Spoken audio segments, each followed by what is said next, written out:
2012 ceasefire agreement sponsored by the European community lie in tatters. The historic city of Dubrovnik was said today to be reverberating with explosions. In its action yesterday, the European community leaders also called on the United Nations to impose an oil embargo on Yugoslavia, but all this could take months to have an impact. Well, I'm not sure how effective sanctions by themselves will be. I don't think anybody can predict with any accuracy that sanctions alone will solve the problem. The president warned that Yugoslavia shows how nationalism can split a country into civil war. How well these sanctions work may well show whether the newly energized European community has any real power to stop it. Susan Spencer, CBS News, The Hague. And in a surprising turnaround, Serbia late today appealed for UN peacekeeping troops to man a buffer zone between Serbian and Croatian forces. There was heavy fighting today in the besieged Croatian town of Vukovar. That's on the Serbian border. Vukovar's military commander was quoted as saying the town is now on the brink of falling. There was more unrest reported today in the Soviet Union. 4 gunmen from a breakaway Muslim region of the Russian Republic hijacked an airliner to Turkey. 4 hours later, the plane left Turkey for the region's capital. Hijackers and passengers still on board. The hijackers are protesting a crackdown by the Russian President Boris Yeltsin. The birthplace of the Bolshevik Revolution this week has been hosting a visitor from the past, one who also wants a role in the future. Anthony Mason now with that story. Old Leningrad used the anniversary of the revolution to celebrate everything that revolution overthrew. The restoration of the city's czarist name, St. Petersburg, and the arrival of the exiled czarist heir, Grand Duke Vladimir Romanov, born in Finland, resident of France, set foot in Russia for the first time this week with, he said, extreme joy, pleasure to be back in one's own country, which one never sees. And that's something which I don't think anybody can really explain. Cousin of the last Tsar, Nicholas II, who was forced to abdicate in 1917 and later shot with his family, the Grand Duke asked at a press conference in St. Petersburg for a moment of silence for his murdered ancestors. He came by invitation of the city's mayor at a time almost as turbulent for his mother Russia. The 74-year-old monarch-in-waiting believes he still has a role to play here, an umpire, he suggested, in political disputes.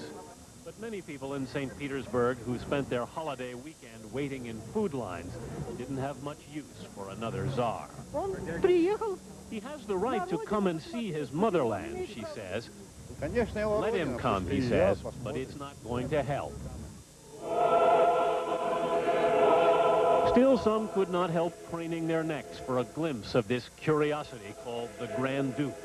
Maybe he would not be czar, but the return of the Romanovs again reminded Russians that in these uncertain times, anything can happen. Anthony Mason, CBS News, Moscow. For the first time in 2 years, the government of Hong Kong forcibly returned Vietnamese refugees to Hanoi today. Police dragged some of the 59 Vietnamese kicking and screaming onto the plane in Hong Kong. Vietnam says they will not be punished. 60,000 boat people are living in Hong Kong refugee camps now. Still ahead on tonight's CBS Evening News, the National Weather Service heads into a colder than usual winter with fewer than usual satellites, and the great British fox hunt scandal. Critics say the tradition of riding to the hounds may be about to stop.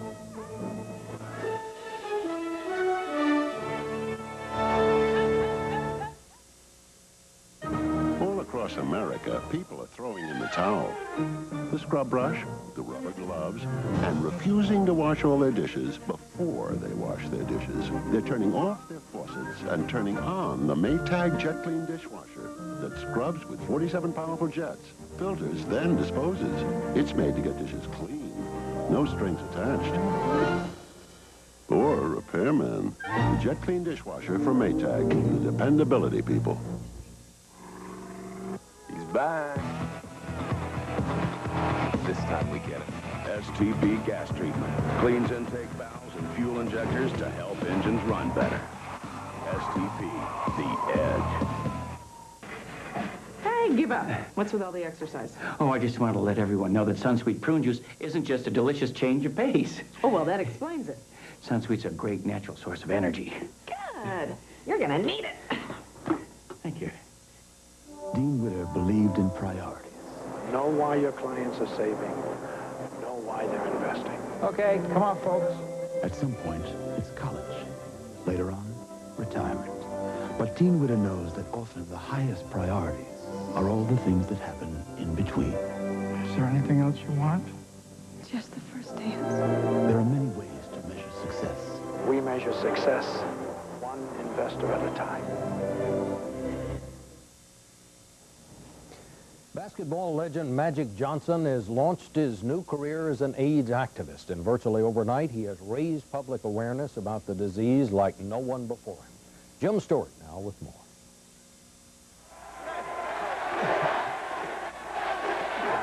Magic Johnson began spreading the word this weekend, and healthcare officials around the world hoped the audience was at last listening. I want everybody to practice safe sex, and that's using condoms and be aware of what's going on. The outpouring of affection appears to have stunned even the Magic Man. Nothing has changed other than I've become a spokesman for this virus and that I'm retiring. Retired from a team that clearly fills his absence. The Lakers dropped a game last night that was never close, one that produced more get-well cards for Magic than memorable plays. But there is no getting well from AIDS just yet. There's been more progress made in preventing the disease than in curing it, and perhaps nowhere has progress been greater than in screening the nation's blood supply, the business of the American Association of Blood Banks meeting this weekend in Baltimore. Johnson's announcement had this gathering buzzing and telephones at their local blood banks ringing off the hook. 5 years ago, every time AIDS was in the news, the blood supply was looked at as being unsafe. I think the message in 1991 is when AIDS gets in the news, the blood supply can be shown to be safe. So safe, say blood bank leaders, that in more than 20 million transfusions, only 20 cases of AIDS have been documented. The far more dangerous culprit at the moment, and the one that snared the most popular player of his time, is unsafe sex. But I came on just to let the people know what time it is, and please get your thinking caps on and put that cap on down there, and then everything will be all right. An endorsement that already appears to be having results. From this last Thursday, I see the sale is increased a little bit. People are becoming more informed about the disease, and they're more careful now. But how much longer things can be all right for Magic Johnson is unclear, say medical specialists. Several years, maybe more, maybe less. But for his fans, the hurt and pain are now. And now is when Johnson's message is being heard the loudest. Jim Stewart, CBS News, Baltimore. A leading expert on heart disease says that America is losing its lead in heart research. The scientist from overseas, Dr. Michael Rosen, said today the American Heart Association blames the federal government for not spending enough money. Well, the Bulldogs of Encina High in California did not play football today. The entire team has been benched, and instead of hitting the field, they'll now hit the books. Jerry Bowen. It looked and sounded like the ritual rally before the big football game. But this week's Pep Fest at Encina High in Sacramento, California was really part of a lesson about the game of life, about taking your knocks and getting up again. A lesson for a lot of people in a lot of places. What are these same kids are going to do after football is over and they have to go into society? If football's been first in all their life and all of a sudden football's not there, what are they going to fall back on? It's not just that the Encina Bulldogs lost their homecoming game this year. They lost every game. Now, they've even lost the team, benched by bad grades. I got 2 Fs, and so I felt really bad. The star quarterback failed, and then the offensive line lived down to the reputation of linemen everywhere. We really depended on the linemen this year, and 95% of them were kicked off the team because of grades. And so it was decided to turn the football field over to the Seagulls, forfeit the remaining 2 games. Encina's record would go to 0-10. So many players had failed to meet state standards for eligibility, the school couldn't field a team. It's people's fault for not keeping their grades up. There's no excuse for it. All you got to do is go to class and you should make the grade. This has already been a rough year for high school football in California. Some schools have actually forfeited games out of fears that gang violence might spill onto the playing field. And now, the real world has intruded once again. And Encina High is toughing it out. a lot of questions are being asked. Would we have gotten as much attention if those same 25 young men were not graduating from high school? What does that say about where we are in society with athletics? So they held a rally at Encina High this week, a way to say that football is over this year, but life goes on. And there are much, much bigger games waiting to be played. Jerry Bowen, CBS News, Sacramento.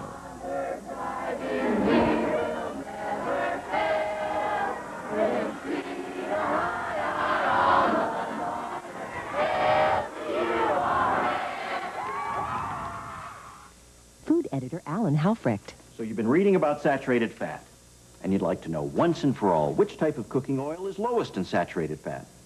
Read the back of the Puritan label. Here's olive oil, corn oil, and Puritan oil from Crisco. No oil is lower. It's 94% unsaturated. And because Crisco makes Puritan, there's never a heavy oily taste. So the light taste of your cooking comes through. Trust Crisco because you're cooking for your family. Imagine a rent-a-car company that offers special delivery right to your door. That's Enterprise. Here, let me help you. Enterprise, a special rent-a-car company that gives you special delivery. Extra Strength Maalox Plus, the strongest antacid there is, now comes in Extra Strength tablets. Stronger than Tums, stronger than Rolaids. New Extra Strength Maalox Plus, now in tablets. My doctor told me it's the strongest. My stomach tells me it's fast. 1847, Werner Siemens opens his first factory and begins to manufacture the world's most advanced telegraph. That was then. This is now. Today, Siemens has 60 factories all across America, with over 15,000 manufacturing people turning out an astonishing variety of high-tech electronic and electrical products with quality American industry can count on. Siemens, precision thinking.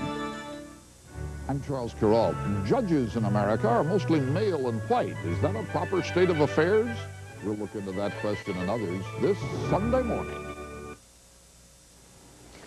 Mount Kilauea in Hawaii, which puts on one of nature's great shows every so often, is putting on another one this weekend. The latest spectacular started early yesterday, and already the lava flow is several hundred yards long, and what they call the curtain of fire is between 5 and 10 feet high now. Flooding and high water reported tonight on the Outer Banks of North Carolina, which usually gets the first hit when bad weather slams into the East Coast. But residents are reported now more concerned about high winds, which have already damaged beaches all along the East Coast. And that brings us to our Washington Notebook tonight, where we focus on a part of the federal bureaucracy we often take for granted until a storm blows up, the U.S. Weather Service. He's already getting reports of 1.5 feet above normal right now. At the Weather Service's new high-tech radar station outside Washington, they are tracking a major storm that's expected to hit the East Coast tomorrow. Your opinion is that we should go with a coastal flood warning for the entire coast. This multi-million-dollar radar is the good news in forecasting these days. It watches the weather 250 miles away and sees enough detail to predict dangerous events like wind shear. It's one of just 3 in the United States. Eventually, there'll be 100. When we do issue a severe storm warning, people are going to pay attention to it, and we're going to save lives as a result of that. Even when it's not life-threatening, people want to know about the weather. One man's storm can be another's windfall. When a surprise storm hit the west, the California ski slopes opened weeks ahead of schedule. It don't get better than this. On the other hand, the nasty storm that hit the Midwest was just a nasty storm. The United States is blessed or cursed, depending on the perspective, with the widest and wildest variety of weather of any other nation on the earth. And this year, says Friday, could be one of the wildest yet. The tons of ash heaved up by Mount Pinatubo in the Philippines will lower winter temperatures by a few degrees. And there are signs, like the huge storm that ripped the coast of New England, that El Nino, the fabled hot Pacific wind that blows in every so often, is back, pushing storms north and bringing lots of rain to both coasts of the United States. Which brings us to the bad news. It is coming at a time when the United States has only one weather satellite in orbit because of a foul-up in developing new ones. What you have here is a management fiasco that is actually unbelievable in its dimensions. Until the new satellites are finally launched in 1994, the United States will have to depend on a European system. Later not, though, forecasters say the new satellites will be very, very good. The technology leap that's occurring is probably analogous to having a doctor 20 or 30 years ago ask a patient to open their mouth and say, ah, and now they can do a magnetic resonance image and do a CAT scan. In the meantime, John Whitmore will do just what his family has been doing for 4 generations. He'll make his own judgments about the weather by watching the geese, the clouds, and the wind. After all, he says, high-tech weather forecasting seems these days to be more for city folks than farmers. It's attuned more to the commuter who commutes, but doesn't have to worry about getting water on the geraniums. Whatever the case, former Whitmore will want to get the chickens in tonight because it's going to be windy, cold, and rainy along a lot of the East Coast.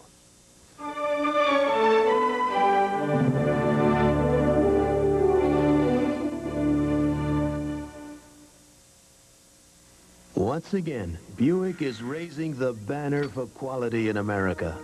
Introducing the 1992 LeSabre with a higher level of power, safety, security, and convenience. This new LeSabre is going to be one tough act to follow. LeSabre for 1992 from Buick. Reebok introduces a shoe with a technology specifically designed for fitness walkers. The pump accelerator with the dynamic cushioning system. With each step, compression of the heel chamber forces air through a transmission channel into the forefoot chamber, creating a cushioning sensation that can help any athlete maintain an optimum level of cardiovascular injury. I'll make this real simple. These cushions can help you get rid of these cushions. I was getting to that. Prudent's the one. Only one gum passes the test when you've got dental work, and that's Prudent. Prudent won't stick to your dental work, so you can be confident chewing it. And because it also moistens your mouth and freshens your breath, Prudent's in a class by itself. Prudent's the one that took the stick out of gum, and Prudent moistens your mouth. Yeah, moistens your mouth and freshens your breath while you chew. Non-stick Prudent moistens your mouth and freshens your breath. More than 2,000 people turned out in downtown New Orleans today for a rally to show their disapproval for David Duke, the former Ku Klux Klan leader who's running for governor. The Louisiana gubernatorial election is set for just a week from today. It is not only politics, but a piece of the past that has some residents of New Orleans divided these days, and Scott Pelley now has a report on that.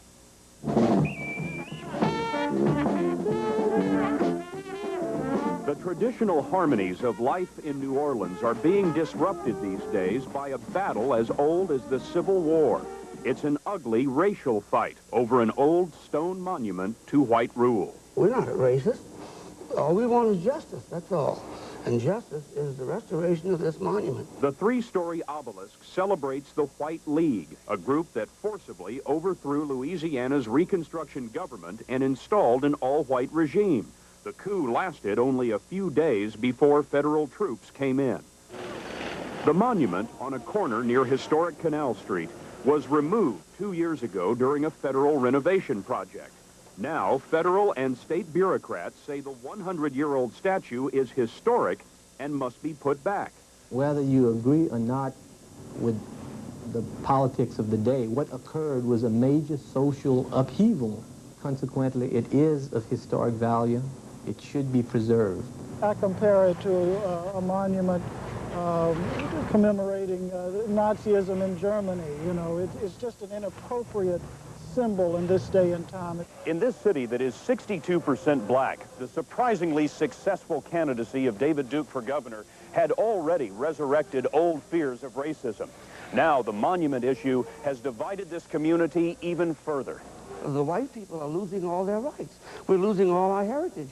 If we don't see that this monument goes back where it belongs, we will lose, for sure, forever, our rights, our history. We're saying that history is white supremacy history. And white supremacy in the black community mean genocide to us. City government is stalling. The mayor has already missed one deadline, and there is no solution in sight. For now, the monument is housed in a secret location, far away from the street corner where the Civil War continues today. Scott Pelley, CBS News, New Orleans. This week's Democratic victory in the Pennsylvania Senate race was an eye-opener for Republicans, and it is the subject of Bruce Morton's personal commentary tonight.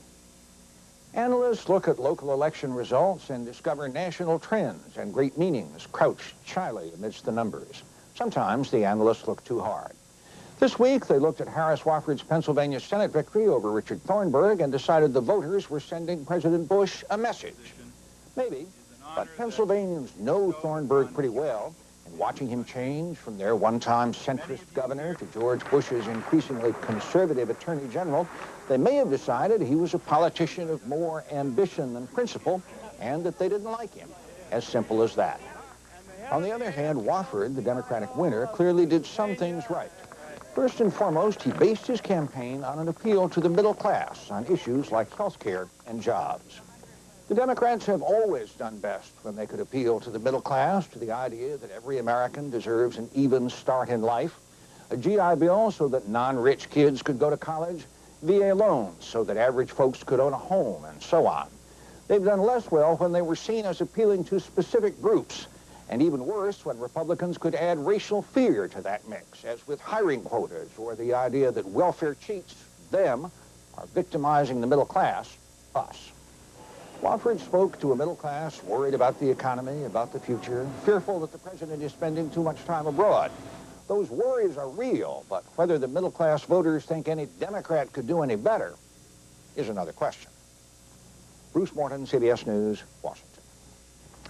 French movie star and singer Yves Montand died today in Paris of a heart attack. He was 70 years old. He got his start as a protege of singer Edith Piaf and later was married to the actress Simone Signoret for 33 years.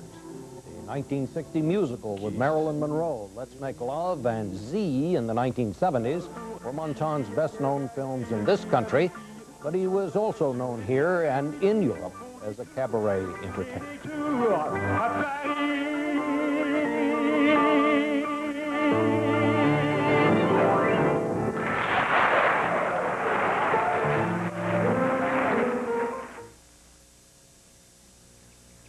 Miss Hellman, like to try Total?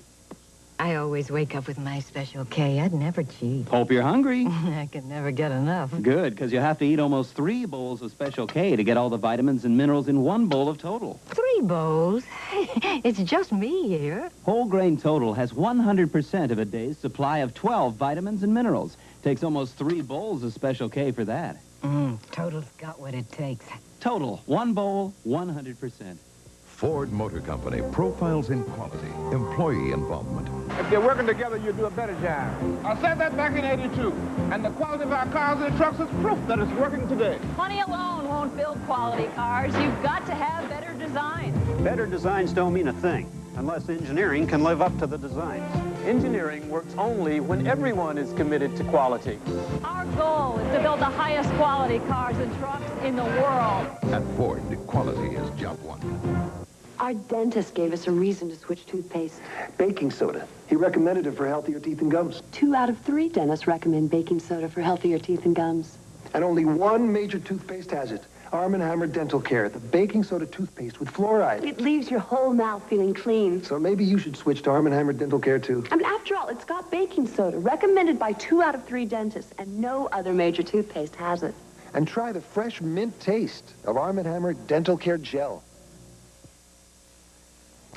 The traditional cry of tally-ho was a call to action today by English animal rights activists in a growing controversy there that's even got the royal family involved.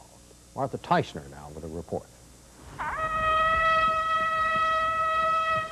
Today, when fox hunters from Chiddingfold set off, riders were expecting trouble. They were not surprised by a gang of hecklers trailing them. Just days after an animal rights group released a secretly shot video from another hunt showing a fox being dug out so it could be torn to pieces alive. One of them has the cub. Instead of killing it quickly, he releases it in front of the waiting hounds. Their sport doesn't last long. The tape has scandalized the sport of Britain's landed gentry. 5 top officials of this hunt were forced to resign. According to the rules, a fox must be killed quickly and humanely before being thrown to the hounds. It happened to be the hunt Prince Charles rides with. The public display of cruelty may have cost his patronage. I'm sure he has not liked what he's seen in the newspapers, nor have I. I hope he will continue to hunt. But it's not just violations of the rules that bother those opposed to fox hunting. They believe the public is outraged by practices well within the rules. Here, a cub has been caught by its tail. It can't be pulled out because a terrier has it by the face and is pulling it the other way. The fox is finally shot, pulled out, and thrown to the hounds. Acceptable procedure. Fox hunters defend their sport, arguing that if the rules are followed, it is the least offensive way of getting rid of a farmyard pest. With fox hunting, when I go home at night, I go home with the knowledge that any foxes we've come across are either alive and totally unharmed or dead. There's no maiming of foxes with fox hunting. Hunters have no difficulty justifying what they see as an elegant 400-year-old tradition. Anti-cruelty campaigners believe it is a tradition that must come to an end, that their disclosures prove that fox hunting should be banned. Martha Teichner, CBS News, Chiddingfold. Finally tonight, we have the first pictures of China's newest panda family. Mother panda had 2 cubs, but's been willing to feed only the bigger one. The smaller cub is being fed by human hands in an incubator. Vets say that both siblings are doing well by panda standards. Well, that's the news. We'll see you again tomorrow on Face the Nation, where our guest will be Housing Secretary Jack Kemp, the Bush cabinet maverick. I'm Bob Schieffer in New York.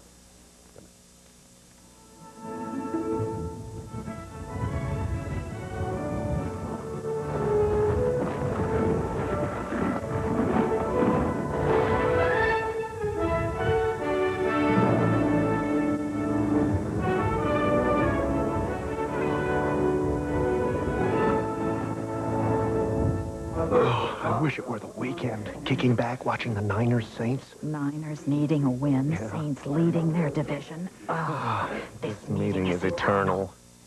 This is CBS. Next on the TV8 News Live at 6, the condition of a 4-year-old boy injured in that multiple fatal accident on I-80 yesterday improves. TV8's Martin Augustine tells us how to prevent carbon monoxide poisoning in our homes. And Iowa fans are asked to help the survivor of the shooting rampage in Iowa City. It'll be cooler tomorrow, but the rest of the forecast doesn't look bad. And in sports, thumbs up for Iowa, thumbs down for Iowa State. TV8 News is next. You know the only thing better than one patty all dressed up and looking good? It's 2 patties all dressed up and looking good. I hear you. Well, you're going to love McDonald's double patty. Check it out. 2 hot sizzling patties. That's us, honey. Decked out with 2 pieces of melted cheese. Honey, you got great taste in food. Back off, girl.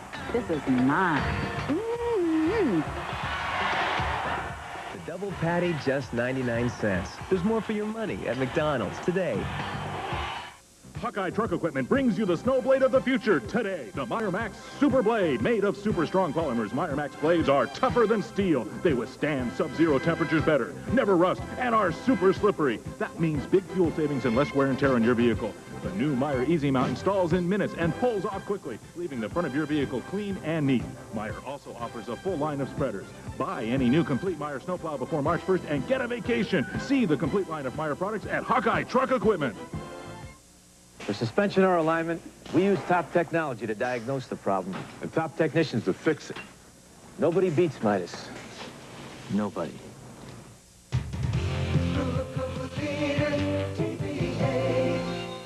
It's 6 o'clock.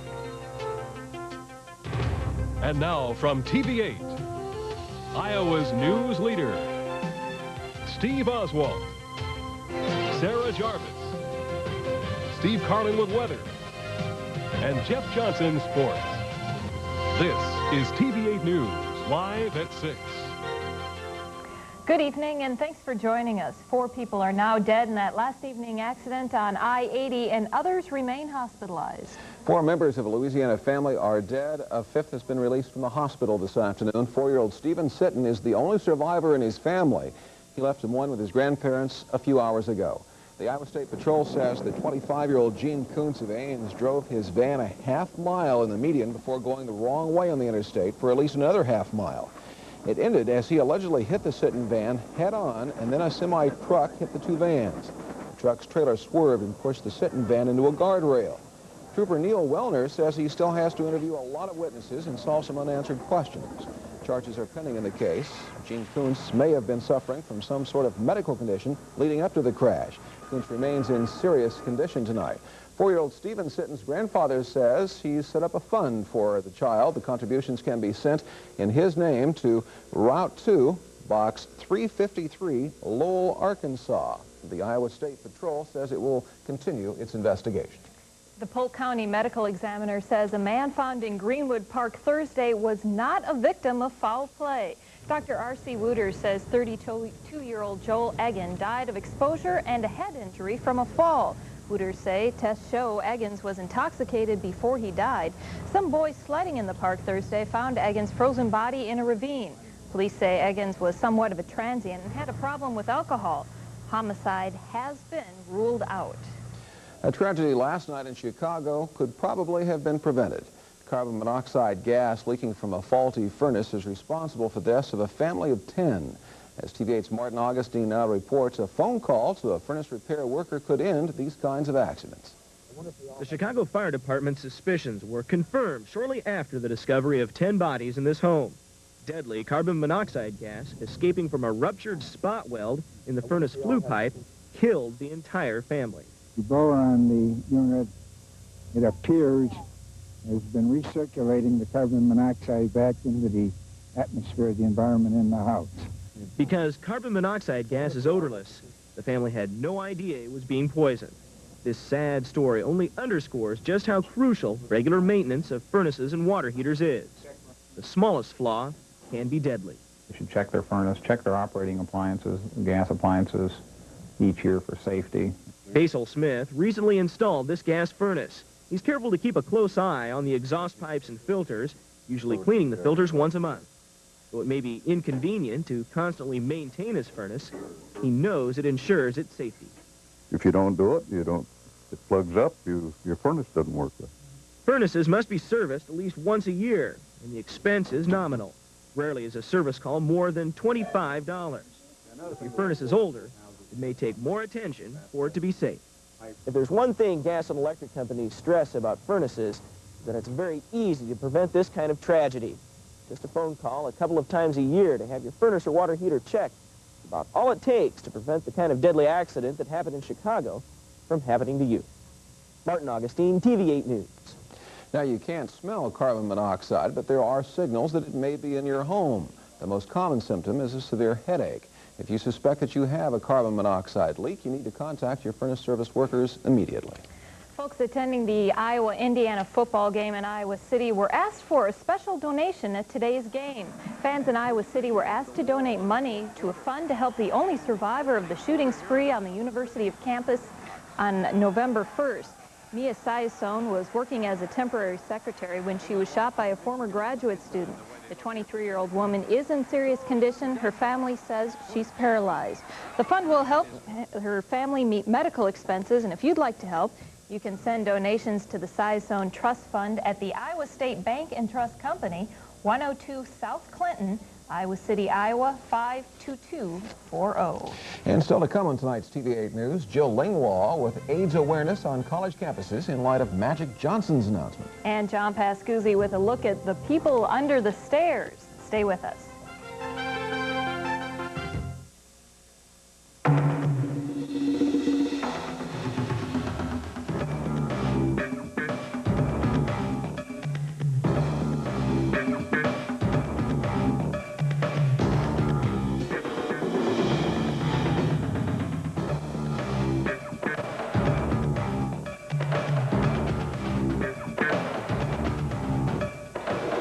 Pioneer brand 3417.